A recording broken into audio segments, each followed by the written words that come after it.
Okay.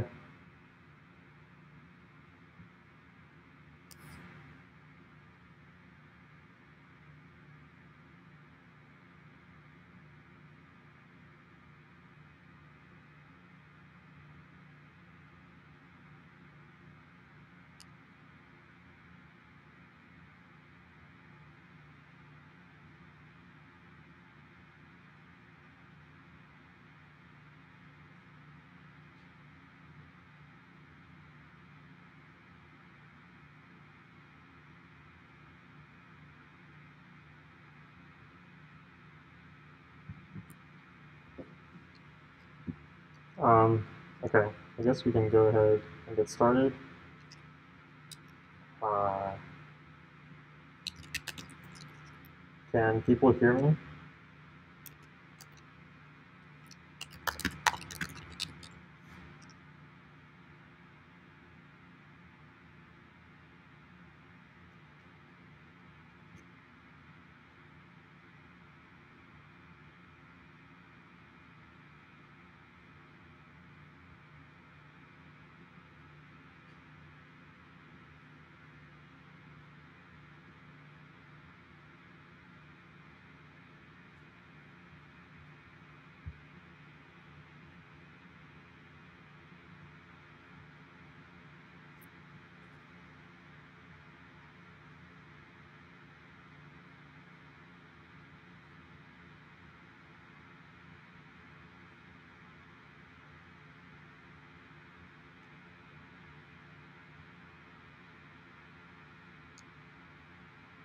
Okay. I guess we'll take that as a yes. Um, if you can't hear me, let me know. I have a chat open on another window. Um,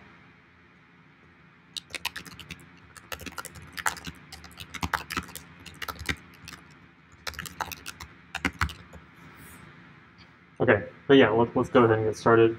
So this is going to be a lecture series. Well, at least the first lecture. We'll see how this series goes on compiler construction. So our first lecture, first we're going to talk a little bit about what compilers are and kind of give an introduction for why we might care about this. So first I'll introduce myself. My name is Ayaz. I'm a fourth year student, aka senior in the CS department.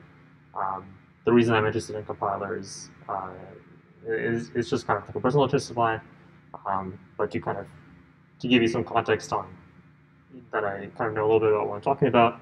I'm actually involved in a number of compilers and related projects. So I've worked on Angular and Rust compilers, and one of my largest side projects is like a static evaluator, which is very similar to the domain of compilers and similar tools. Um, yeah, that was kind of wordy, but okay. Anyway, if you're interested in some of these projects, my GitHub is /ayazhafiz, and my email address that I prefer to be contacted at is ayazhafiz.1@gmail.com. And definitely feel free to contact me anytime. I have a Vanderbilt email with basically the same thing except the .1, so ayazhafiz at Vanderbilt. Um, but I usually prefer personal emails be sent to my Gmail. So, but yeah, if you want to chat, let me know. Definitely happy to talk anytime about anything. Okay, well, and of course I hope I get to meet everybody that's watching this. Uh, while we go through the series, of course it really sucks that you can't be in person and do a more hands-on kind of thing. But hopefully this will do for now. So yeah, looking forward to getting to know you guys one way or another. Um, but okay, all right. So what are we going to talk about here? Um, let me first check the Discord real quick to see if there are any updates.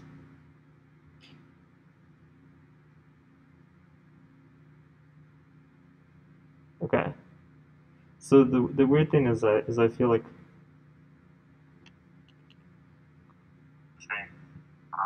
but hopefully this will do for now. Okay, so I guess the audio is working. I just checked on my phone. It seems to be okay. All right. So yeah, what is this series going to be about? In principle, on the high level, what we want to discuss is how to design and implement a compiler in a real practical way. Um, there's going to be a lot of what we talk about is like, okay, how do I actually approach this problem of writing a compiler? And I guess what I should say is, first of all, I'm going to assume that you have some broad understanding of what a compiler is, in the sense that, okay, I have some program that I write in some language, I run it through another tool called a compiler, and I get out some executable that I can run, and that's the thing that actually is my program, right? So the question is, this middle piece, that's this tool that converts my program text into an actual executable. How do I actually design something that will work in this way? How do I design it well? And then how do I implement it? And we'll see very quickly that a lot of this intersects with programming language theory, right? Because compilers are tools for programming languages. So we need to seriously consider about how we're interacting and interpreting a programming language to write a compiler. And then we'll talk about something called type theory, which is the study of how different types work, so like ints or doubles or floats or classes in a different programming language that you may have seen. How do we actually allow our programming languages to have types, and how does a compiler do things like type checking to make sure that you're assigning things that are compatible in an efficient manner? So these are kind of interesting things, and I'm just saying that eventually we'll get to the point that we're looking at the intersection of all three of these things. So just keep that in the back of your mind. So yeah, as I mentioned, a lot of this idea is how do we actually build modern compilers and language tools that are used in the real world. So there are some books out there like the Dragon book and stuff like this that will teach you the science of compiler design from the 80s and 90s. But I want to focus a little bit more on how do I do this today and now?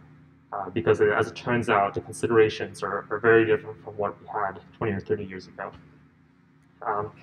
And so we'll look into something called bootstrapped approach to construction of compilers as well.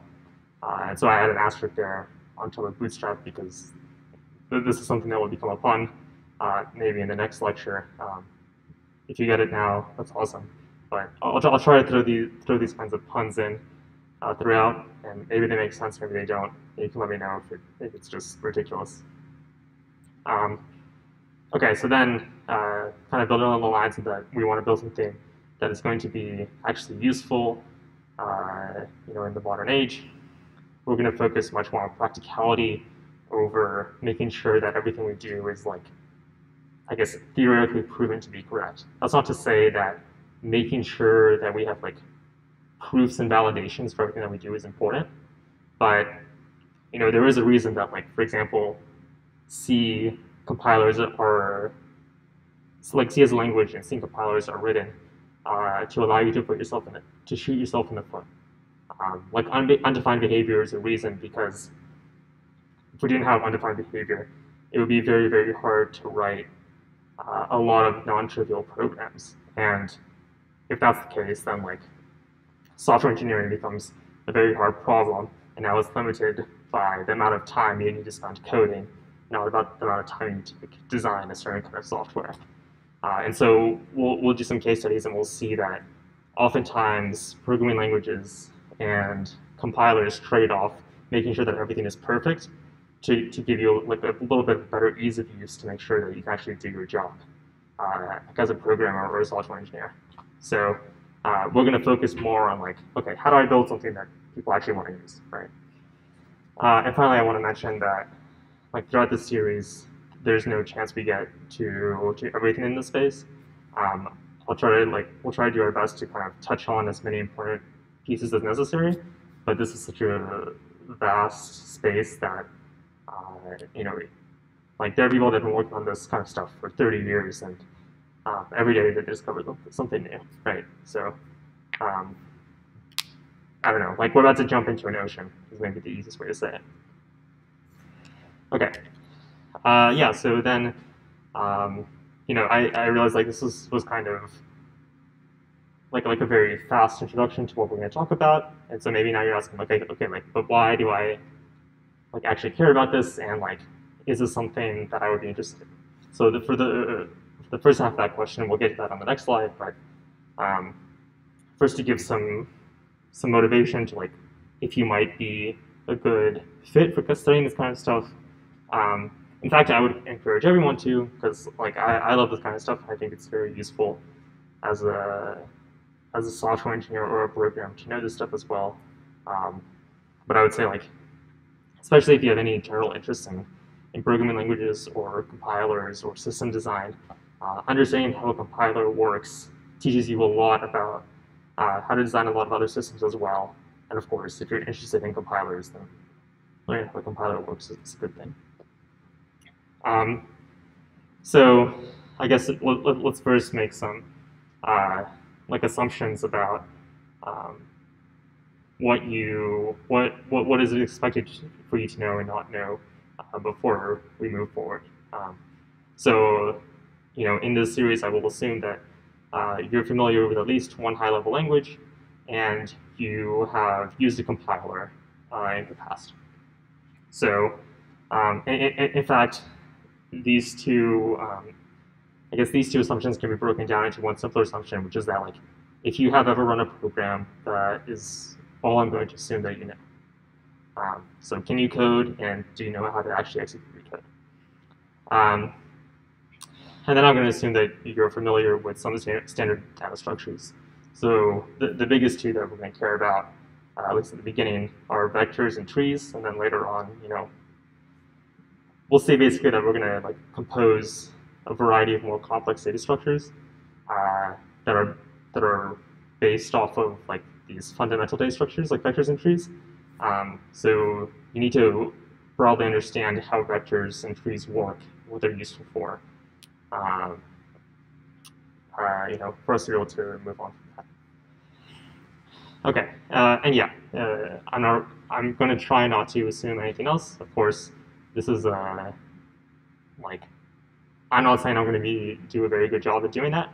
So if I ever do make some assumption that you do not understand, let me know, and we can back up and talk about it. So I'm not going to claim that I know everything either, and that I'm not going to claim that the way that I present this material is the best way to do that either.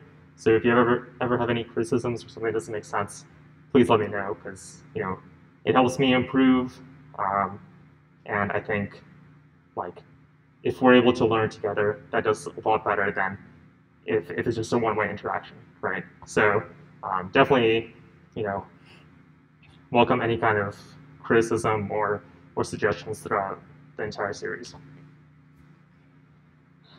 Okay. Sorry, it's like kind of difficult to breathe through the mask, and it's clotting here. All right, let me try my computer real quick. I see the red on the battery, and I don't want it to die while we're doing this.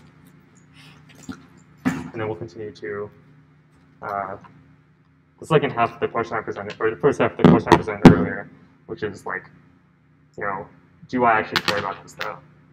I hope the answer is yes, but we're going to give some examples for why you will.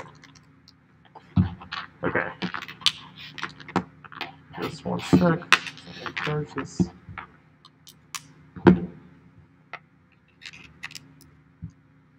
All right.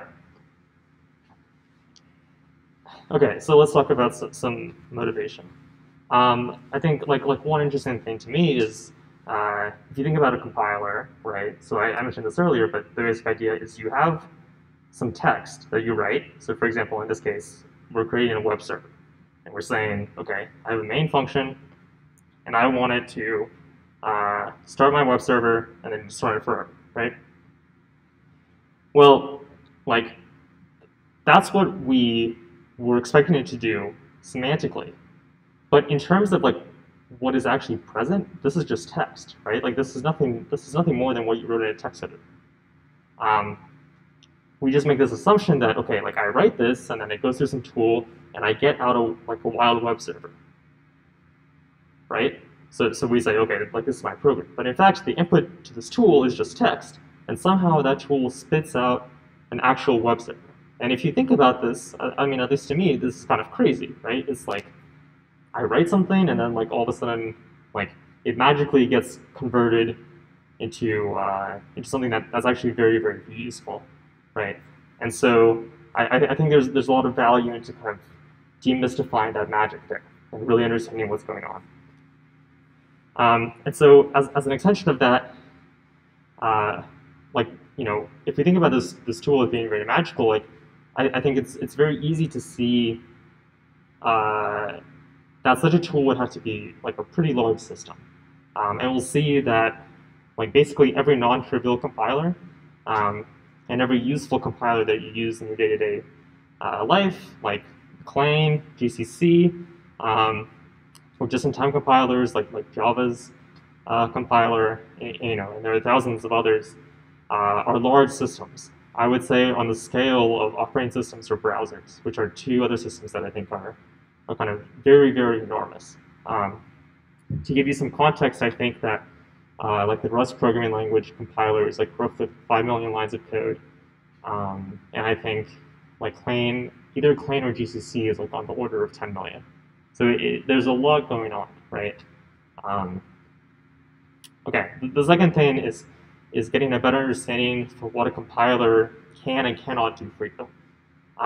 So if you think about it as being a magic box, right? You feed it in something, you get something out, and maybe you have some loose contract that says, okay, if I write text in a way that is accepted by you, I'll get out a good program.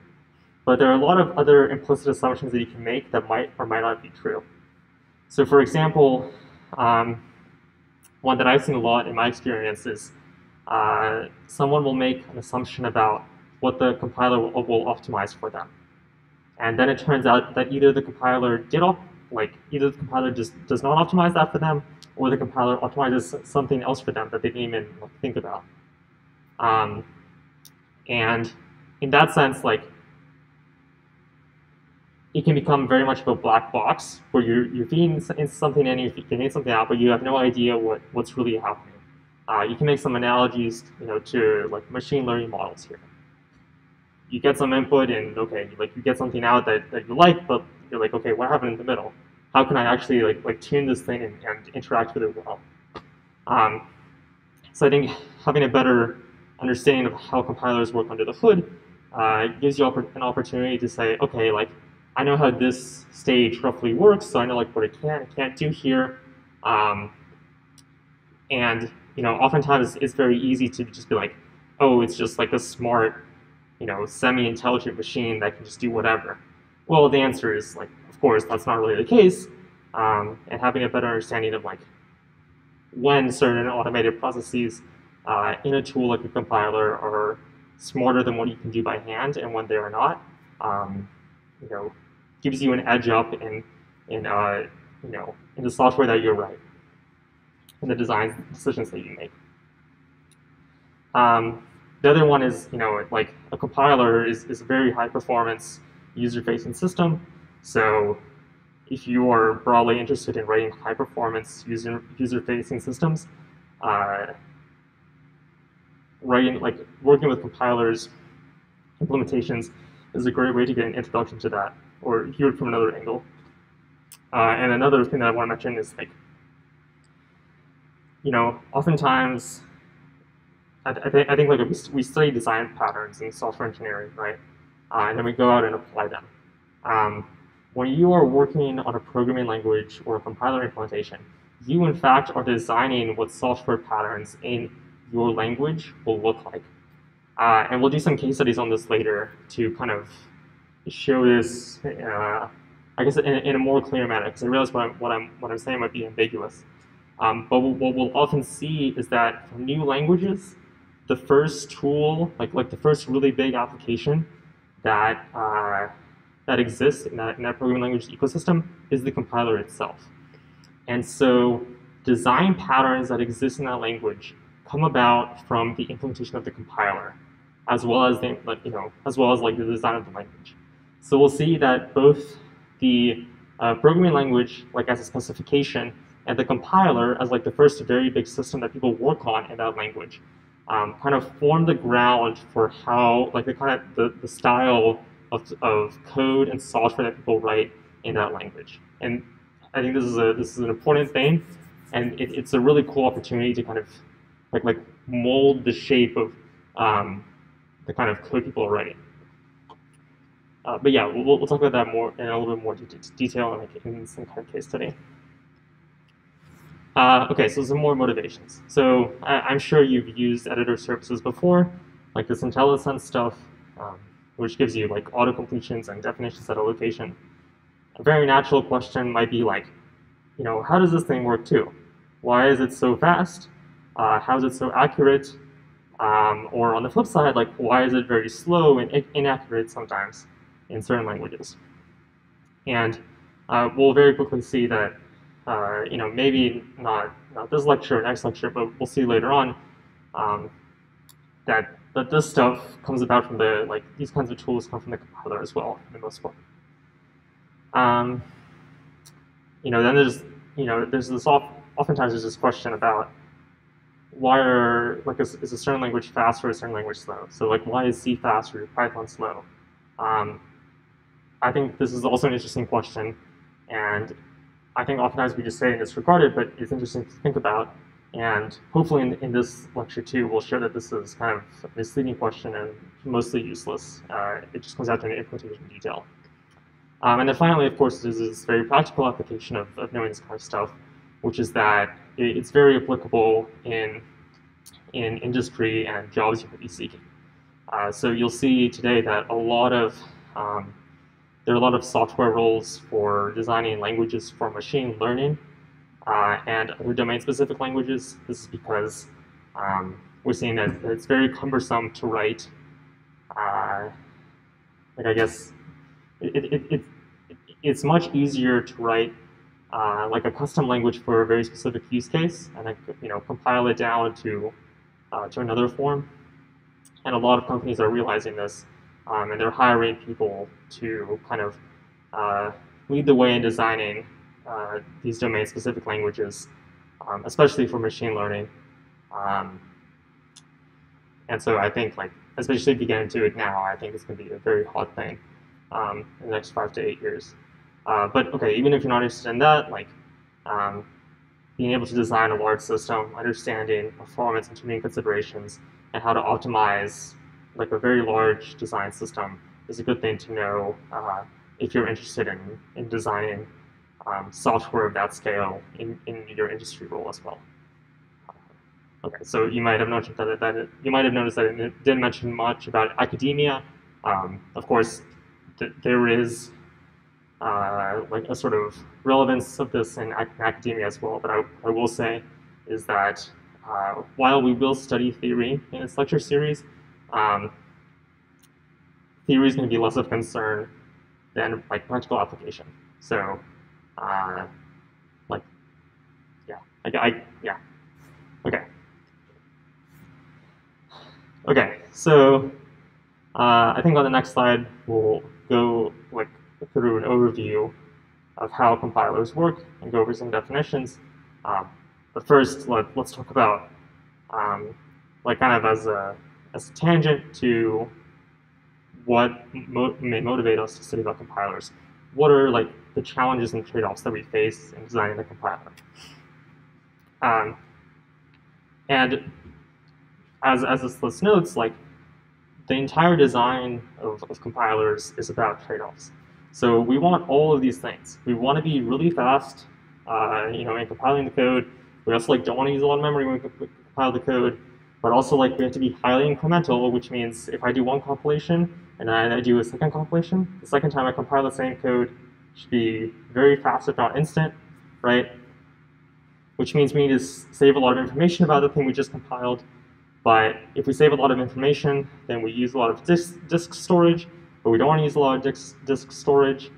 And then like we also need to have very highly optimized output, but again, we want to be high speed and use low memory. So how do we optimize very heavily if we can't be fast? Like if we can't take some time and we can't use memory, it's a hard thing to do. And then we need to support these diverse use cases like language services in your IDEs, which is this animation that we saw before.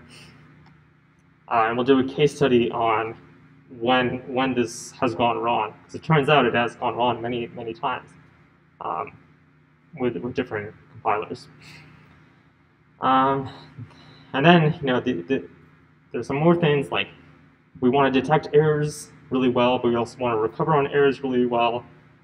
So like we have this trade-off between making sure that everything is well defined and making sure that things are flexible in our language. So like again, where is the line there between making sure that everything is exactly how I want it and like letting the user do whatever they want to shoot themselves in the foot? It's a hard thing to figure out. And then there are like, I guess, more general design considerations that go into like the technical cost of creating a software project like this, which is that, as you develop on a very large system, you don't want it to get very complex because, then you're wasting a lot of money, spending a lot of time trying to figure out where different things are, and understanding how the whole control flow through your program works. And then the last thing I'll mention is you also want to make sure that your compiler is future-proof, so when you have other features that come into your language, or you have other use cases that come from the users of your compiler, you want to make sure that your program can support it. And actually, we'll see that this future-proofing problem was a big issue when it came time to support things like auto-completion and stuff like this in IDEs. Okay, so I threw a lot of ideas at you, and you definitely don't need to like memorize any of these. It's not really important. It's just something that'll come up when you're thinking about how to design a system like this. But the point is, we just need to recognize that these are things that are important to consider when we're designing these kinds of systems. And if we don't consider them, things can go bad really quickly, and no one's going to use our product because someone else is going to do it better, right? Okay, all right, so I'm talking really fast again, and I'm kind of like, I guess, hyperventilating because it's a little bit difficult to breathe, so the mask. So we'll just cool down for a second, and we're going to talk about something a little bit more practical, which is like how we would actually design a machine code compiler, right? So we had this example before of a program, like a text program, that has like a function that calls a web server, and let's just say we defined what my wild web server looks like somewhere far, far away.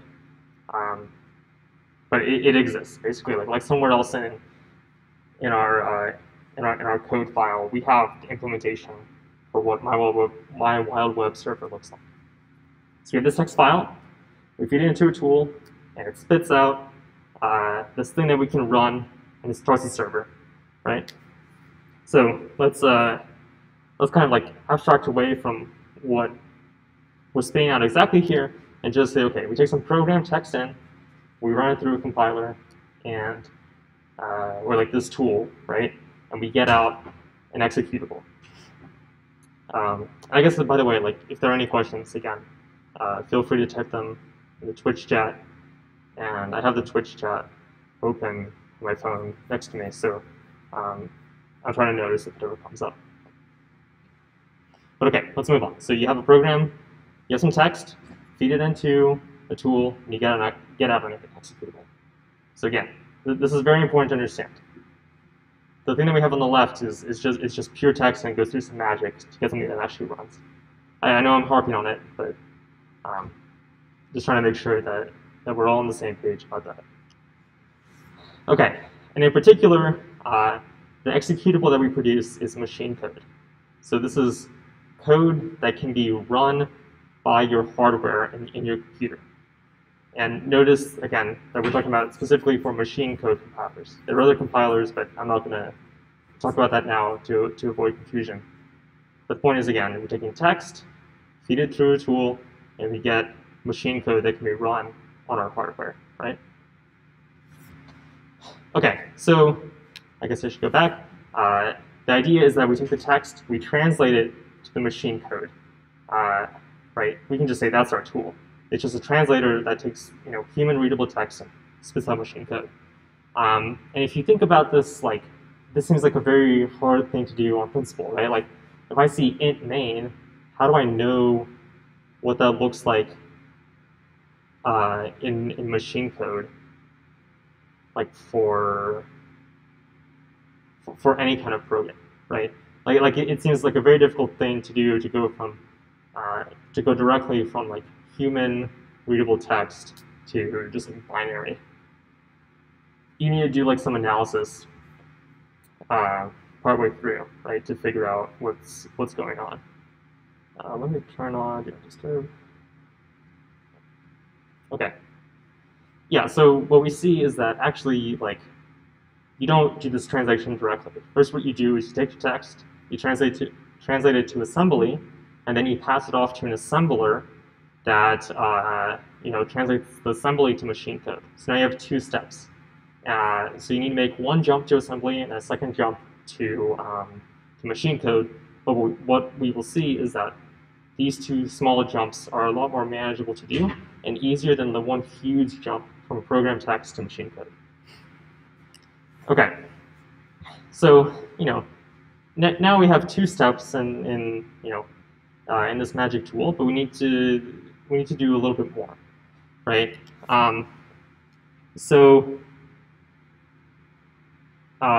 Like in order to actually be able to translate to the assembly code, we need to like understand how the entire program control flow works. And what we will see later is that it's very hard to analyze what a program means just by reading like right to left or left to right in a tool. You need to put it into a form that is a little bit easier for a machine to understand. So this involves translating our program text into some data structures that are easier for our tool to analyze. And we do this through a process called scanning and parsing. And we'll talk about those more in the next session. Okay, so we take our text, we scan and we parse it, we get out some intermediate representation, some data structure that represents what our program looks like. Then we feed the data structure into an assembly translator. It spits out assembly, we feed that to the assembler, and then we do this last jump to get machine code. Okay, so now we have like three steps, three little jumps to make. But turns out we need to do even more because one of the things that we care about using a compiler for is to make sure is for it to catch errors about things that we're programming incorrectly, right? So like if we have variables missing across our program, like obviously our program isn't going to work, and we expect the compiler to catch that for us and say, hey, like you're trying to access a variable that doesn't exist or something like this. Or if we have a function foo that returns an int, but then we assign that to, like a character, for example, things could go very bad because in some languages, or even in most cases, like an integer is different than a character, is different than a string, and so on. And you want to make sure that, like, if you have these kinds of mistakes, there's some kind of safeguard to catch that for you. That safeguard should be the compiler. So what we find is that before we actually do any kind of translation to the end result, is we need to run through semantic analysis and type checking. Semantic analysis, as I mentioned before, is the part where we make sure that all your scopes are valid, all the variables that you're using actually exist, and so on. And type checking makes sure that the types you assign to different values are correct and match up as you want. Okay, so now we have 4 stages in our compiler box, and there are plenty more you can add, but I'm just going to add one more for now, which is the optimizer stage. So another thing that we want from our compilers is optimization. Being able to be smart enough to turn our code into into faster code where it can be. So I think like, you know, there are plenty of examples of this. But for example, one is like, let's say you write like a conditional statement that is always true. Well, a compiler can look at that and say, okay, I see a conditional. The condition for the conditional is true. Oh, well, true is a constant that always is true, right? So I don't need this conditional at all. I can just lift the body of the conditional out and not have to try to evaluate the conditional at all. So this is a very simple example. And you can say, okay, well, this is kind of easy to detect as a programmer. Like if I was going through code review or I was just writing this, of course I would like eliminate this. But it can get much more complicated, right? Like what if the value in your conditional is some function call that you call from somewhere else? And so in truth, like it does statically evaluate to true, but it's very difficult for you to figure that out personally because you have to like do a bunch of steps to figure out that it's always true, right? But a compiler already knows all this kind of stuff, and it doesn't care how much time it has to spend to figure this thing out, because it's much faster for a compiler to do all these hops, because it's a machine, than it is for you to manually trace it through. So if a compiler has all the information about what's going on in your program, it can make a series of smart decisions about where your code can be improved. And we'll see a lot of times that the decisions that it makes are ones that we wouldn't even think up of. And oftentimes they don't really make sense, but you can try to break it down and try to understand where things are going, like what things are going on and where the compiler is making decisions it is. So we'll do a case study on this with regards to Java's compiler and C++, with regard to how class inheritances are optimized out. But that's something for later. The point for now is just to understand that any serious compiler needs to also optimize the code that you pass into it in order to have value, because all the other good compilers are doing it. If you want to compete, that's what you gotta do. Okay, so now we have 5 stages. I guess, just to give you kind of an example of all of this, I guess these are kind of what it would look like at each stage. So we have the program code, we scan and parse and get a data structure. In fact, we get a tree. So here the one node is foo with children's 1 and 2. Then we run through the semantic analysis and type checking phase. We get some optimized function called foo. Then we translate it to assembly, so maybe this is what the assembly looks like for foo. So we're saying, okay, in our main function, jump to foo, and foo is a function call. Runs it through assembler and get out some binary machine code, right? Okay, and finally, just a couple more terminologies about what this pipeline looks like. So in general, we call everything up to, and actually, I guess including the translation to assembly, the front end of a compiler, and everything behind that, going from assembly and actually assembling the code and spinning it out into machine code. We call that a backend. And actually, these are a little bit more flexible to left and right. And you can say okay, maybe the optimizer should be in the back end, or maybe the assembly translation should be in the front end. But the point is, you roughly break it up into 2 parts, where the first part is you go from the very high-level language to something in the middle, like assembly, and then the very lower part, or the back end, is where you go from this middle language to the machine code or some other low level of language. So that's just what we mean by front end to back end. We want to roughly split up the work that we're doing into 2 parts, because again, as I mentioned, we have these 2 hops. And of course, you can have more than 2 hops, but for now, that's just the approach that we're going to take. I realize I'm just saying a lot of things that are contradicting each other, because in my head I'm okay, well, if I say this, it's kind of true but not really true, so I need to clarify when it's not really true. But basically, the point is just disregard it. In most cases, as mentioned before, we just want to have 2 hops, and split into 2 large buckets, even if there are smaller steps in between. Okay, so that was confusing and terrible explanation, but I hope it makes sense. If it doesn't, of course, just type it in the chat or send me an email. It's okay. Okay. Oof. Man, this. I think next time, because I guess people are more comfortable with this just being streamed anyway. I think next time I'll just stay at home and do it there, so I'm not, blowing air back on myself and always hyperventilating. But okay, I think the last thing we'll get to today is a discussion of interpreters versus compilers, and then we'll wrap it up and talk about what we'll do in the next session if we get to that. So you may have heard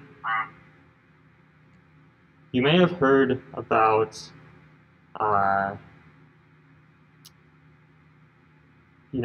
interpreted languages versus compiled languages. So for example, Python, at least probably in most cases that you use Python, you use a Python interpreter. So like for example, this program, you call it by saying Python run my script calc.py, which implements a calculator, and to this, to my calculator, give it the input 1 plus 2. So really what we're saying is, okay, Python, I want you to run a program, and that program takes in this input 1 plus 2. And you might think about this as saying like, okay, the program input goes into the program, which goes into the interpreter. That spits out some program output, which is almost on the right track, but really what is happening is the interpreter, which is the Python program, takes in both the program text, which is your calc.py file, and the program input, which is the 1 plus 2 in this case. And it spits out the program output, which would be 3, right?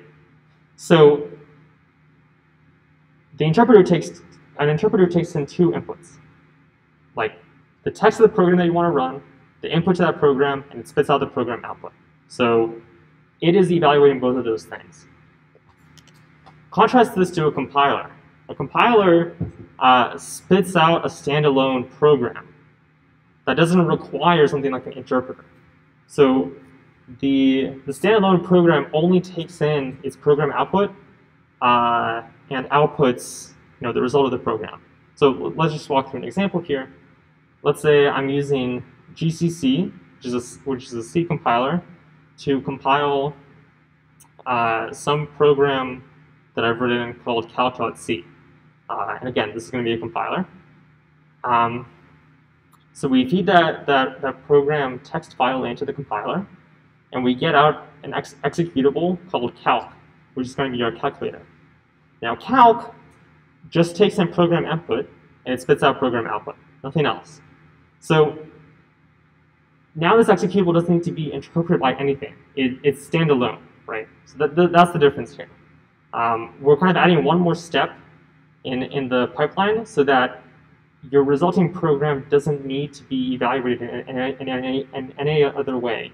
And so that the second part of whatever you do only takes in a program input rather than like how the program should be evaluated as well, as we do in the case of an interpreter. So now like you can kind of think about, okay, which one of these two is going to be faster? And this is a misleading question, right? Because, well, if I have the program text and the program input, and I only need to run those, then of course the interpreter is going to be faster because it's only one step, right? But if I only need the program text once, and then I'm going to run my program input like 1,000 times, the compiler is going to be faster. The compiler route is going to be faster, right? Because I only need to feed the program text into the compiler once, and then when I get the executable only has one input, which is going to be a lot faster than handling 2 inputs. That was really the case in the interpreter, right? And an analogous question is, okay, like, which part of both these systems is like the actual programming language? And actually, the answer is like only the program text, right? The job of both the interpreter and the compiler is to like figure out what your program text means in terms of like a certain programming language specification. So if you write like a file in C, right? Once you feed it to the interpreter, if you write a program in C, once you feed it to a C compiler, the C compiler is just a tool for figuring out like how that program should actually be handled and processed. And the way it does that is by applying the rules of the C language to it, and then spitting something out. So the language is just a contract between you and between you and the program you write and whatever is evaluating the program. The idea of the language gets lost after this part. So all of that is a long-winded explanation to say that the programming language is really only very obvious in the program text. Everything after that is just an implementation detail, right? Like if I wanted to, I could write an interpreter for C. And if I wanted to, I could write a compiler for Python.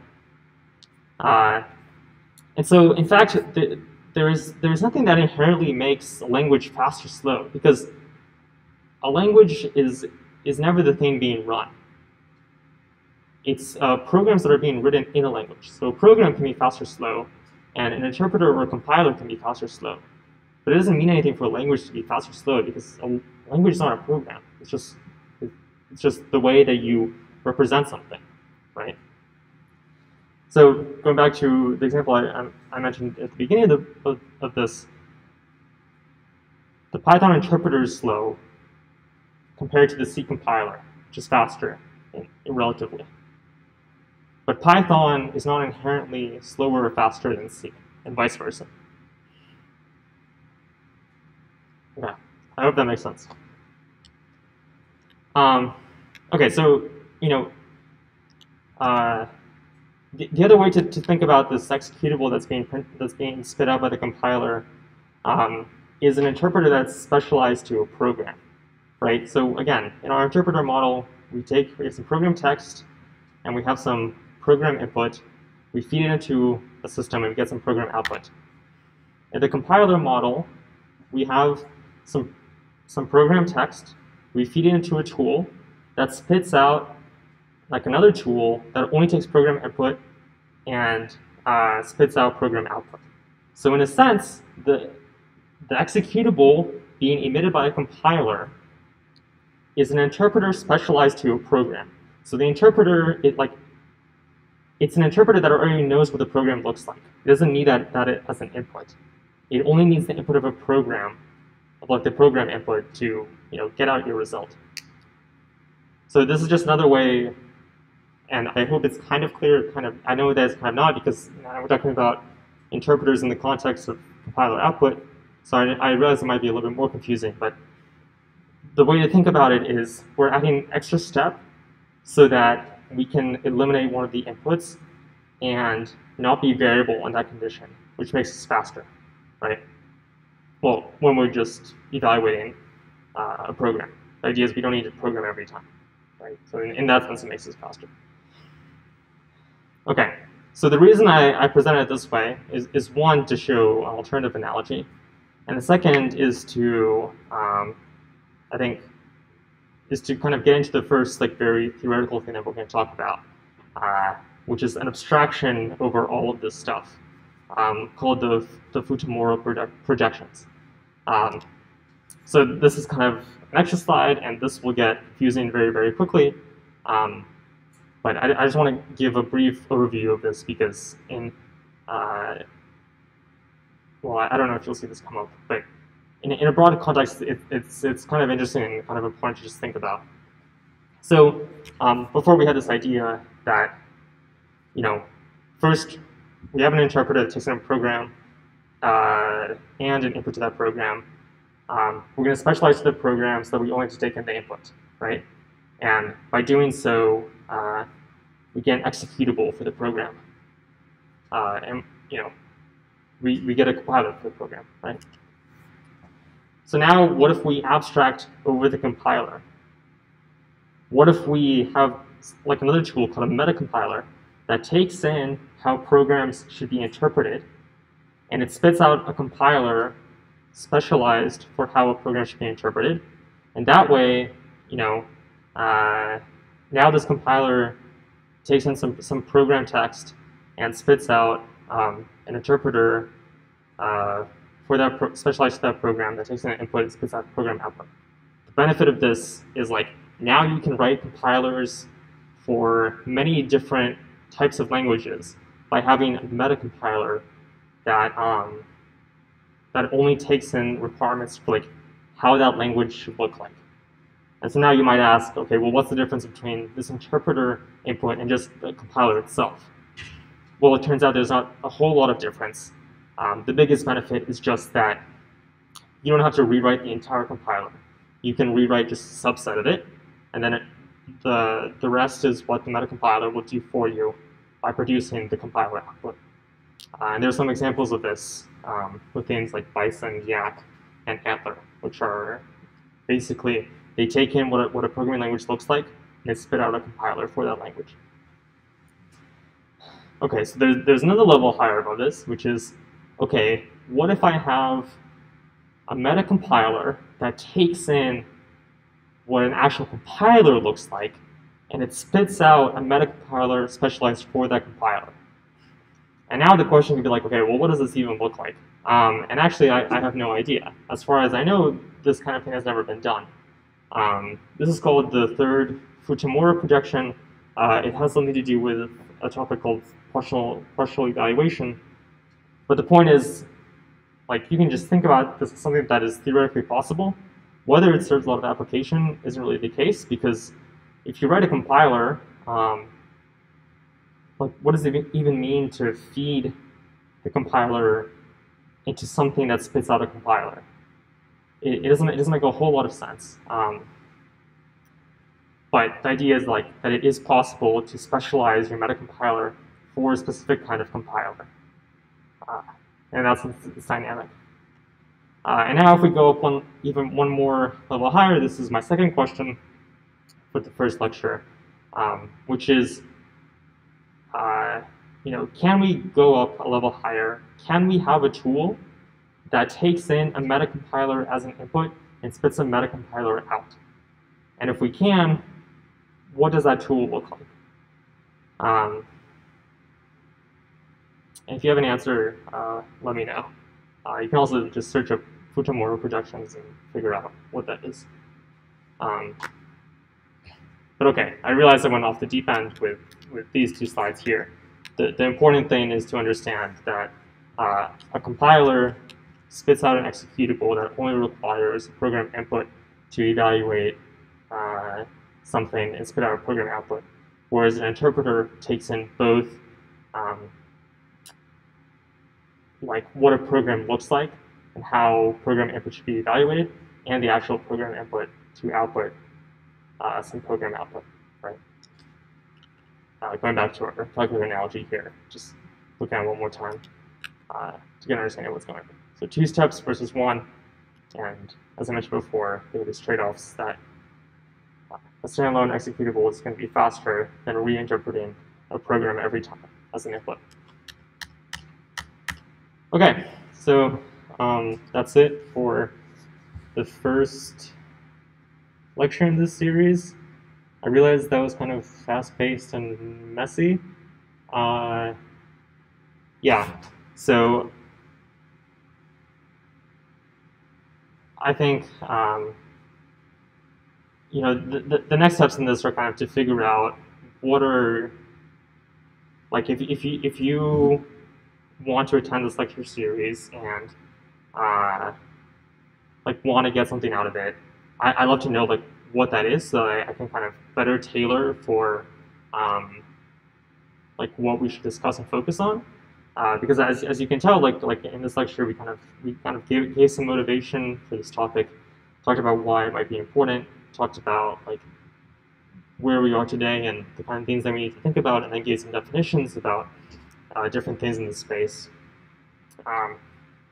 And I can keep doing this, but I think it's much more useful to get an understanding of what folks want out of this, and tailor based off of that. So if you go to this link, I've set up a survey to kind of get a better gauge of what you're interested in this and what you're interested in regard to compilers and programming languages. There's some questions on there like, do you want to build a project out of this? And if you want to build a project, what do you want it to look like? And so on. So if you fill this out, I'll take a look at it over the next week, and then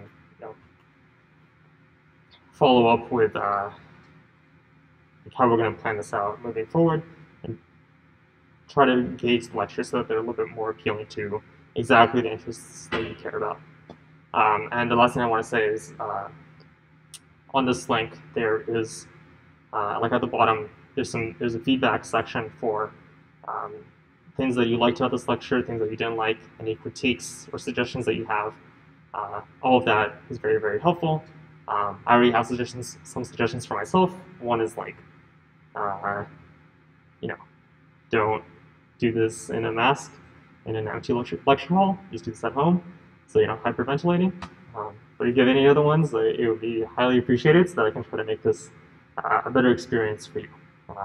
And in the process, I get to learn something too, right, about how I present. So, okay, again, I'm kind of rambling, so that's another thing I need to work on, but yeah, just fill out the survey, and we'll go from there.